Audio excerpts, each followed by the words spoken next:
Claire stood at the bus stop, the bitter morning wind biting through her thin jacket. She pulled it tighter around her small frame, though it did little to keep the cold out. Her fingers, red and numb, clutched a worn-out backpack that carried everything she owned now. Some clothes, a tattered resume, and a granola bar she was saving for later. Her phone, cracked and lifeless, blinked one final time before fading to black. 0% battery. No way to call anyone. Not that there was anyone left to call. She looked up as the city bus hissed to a stop in front of her. Its doors swung open with a creak, and a small cloud of warmth escaped. For a moment, she felt hopeful. She reached into her pockets, left, right, then her jeans.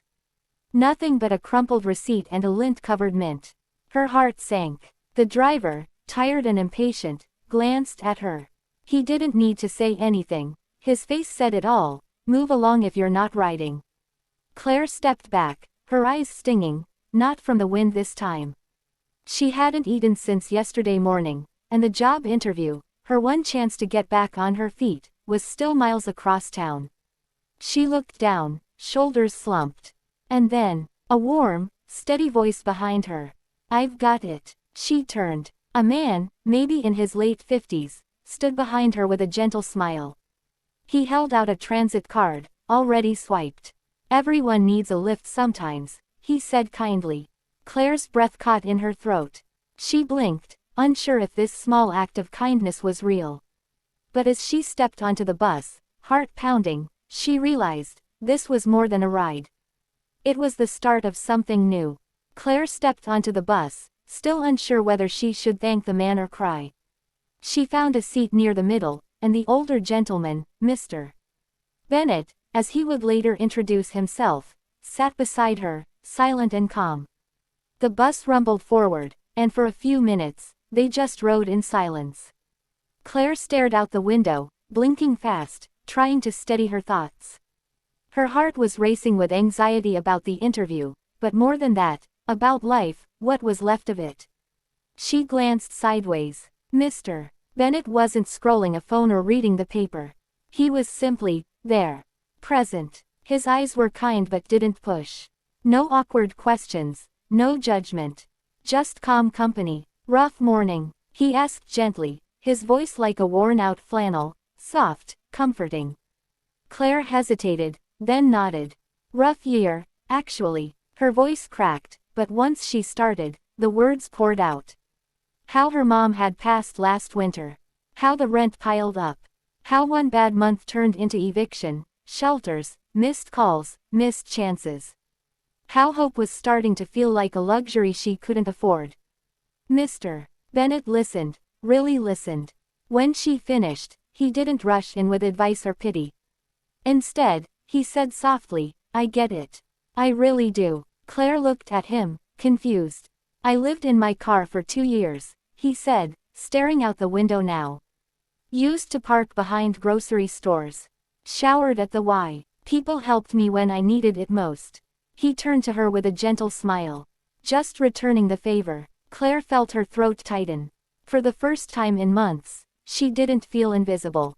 She didn't feel alone. In that brief ride, something shifted, a connection, a flicker of warmth in a cold world. The building was older than it looked on the job posting, with flickering fluorescent lights and a front desk cluttered with paperwork. Claire stepped inside, her boots squeaking slightly on the tile floor. Her heart pounded, half from nerves, half from disbelief that she'd even made it here. She spotted a restroom sign and quickly ducked in. The mirror above the sink was cracked in one corner, the lighting harsh and unflattering. Claire set her worn backpack on the counter and took a long breath. Her face was pale, eyes heavy with sleepless nights, but she was here. That mattered. She turned on the faucet. The water was cold, but it felt good.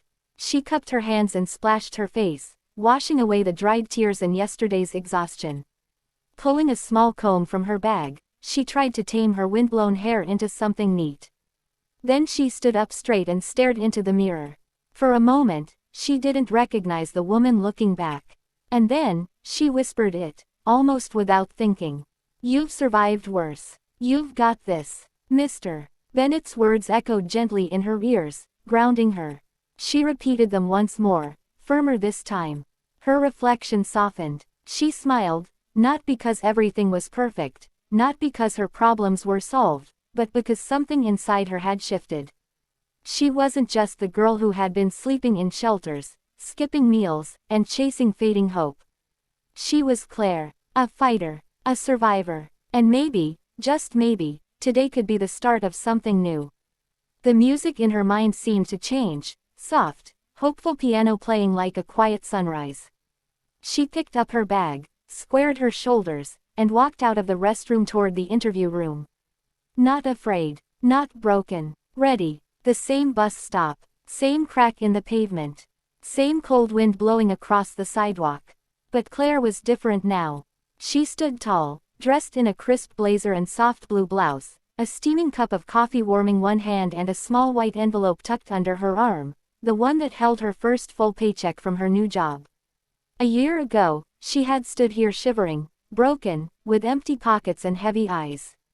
Today, she was early for work, confident, and, most of all, grateful. She took a slow sip of her coffee, watching people rush past, and smiled quietly to herself. Then, movement caught her eye. A young man, maybe 19, stood near the curb. His hoodie was too thin for the weather, and his sneakers were scuffed and soaked. He held out a handful of coins, fumbling with shaking fingers. The bus pulled up, doors hissing open. The driver's expression was familiar, impatient, unmoved. Claire recognized that moment. The panic, the silent math, the shame of being short by a few cents. Before he could step back in defeat, she walked forward, calm and sure. "Here," she said, tapping her card and smiling. "Let me cover your fare." The young man blinked. "Are you sure?" She nodded. "Everyone needs a lift sometimes." He gave a quiet, stunned, "Thanks," as he boarded. Claire stood for a second, watching him find a seat. Then she caught her reflection in the bus window. Her own smile surprised her. It was the same kind of smile Mr. Bennett gave her that day. She didn't plan it. She didn't rehearse it. It just came naturally, from someone who had once been helped, and now could finally do the same. Full circle. The bus rolled forward, weaving through early morning traffic as the city slowly came to life. Sunlight filtered through the windows, casting a golden glow across Claire's face. She sat near the back, her coffee now half finished, her bag resting on her lap. But her heart felt full. She gazed out the window, watching familiar streets blur into motion. Office buildings, cafes, people rushing to their days. She used to watch this world from the outside, feeling invisible. Now, she was part of it again, stronger, steadier. A quiet, peaceful smile curved her lips. Her thoughts drifted, not to worries, but to gratitude. To the man with kind eyes who paid her fare when she had nothing. To the words that gave her courage. To the countless small mercies that had pulled her forward. And now, she had given that same moment to someone else. Voiceover begins, soft and reflective. A ride, a smile, a moment of kindness. Sometimes, that's all it takes to change someone's story. Or to start a new one. Outside the window, the city opened up, sun glinting off glass, a street musician playing softly on the corner, a child laughing as she raced her father down the sidewalk. Life, in all its quiet beauty. Claire didn't need a grand finish or a perfect life. She had something better, a second chance. And a heart that now looked for others to lift, the way she had been lifted. The bus turned a corner and slowly disappeared into the cityscape, its form shrinking into the horizon. Closing shot. The screen fades to black as gentle music swells. Words appear in white text. Be the reason someone believes in humanity again. And just like that, the story continued, with a new beginning.